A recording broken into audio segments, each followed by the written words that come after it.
Hello friend, तुमचं स्वराज चिकनमध्ये स्वागत आहे. आज आपण जवळ्या आटाची भाजी बनवणार आहोत. त्यासाठी आपण गुळमा भाजून घेतो आहे. बघा, गुळमा भाजत आला आहे. त्याच्यात पाणी घालून माझी मुलगी बघा आटा फोडून देते मला. आटा सोनी साफ करून घेतलं आहे. आता कढई गरम करून त्याच्यात तेल ओतलं आहे. तर आपण लसूण, कढीपत्ता, कांदा लाल होईपर्यंत भाजणार आहोत आपण.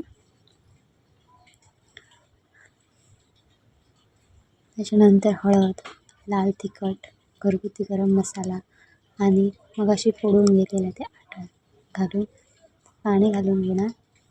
मीठ, कोकम. आता मी शिजत ठेवणार आहे.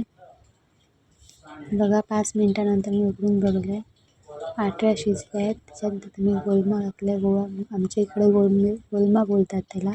जवळा घातला आहे. तर छान शिजू देणार आहे.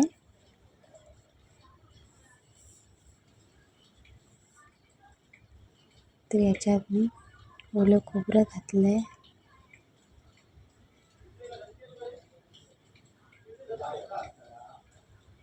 तुम्ही पाहू शकता किती छान दिसते भाजी.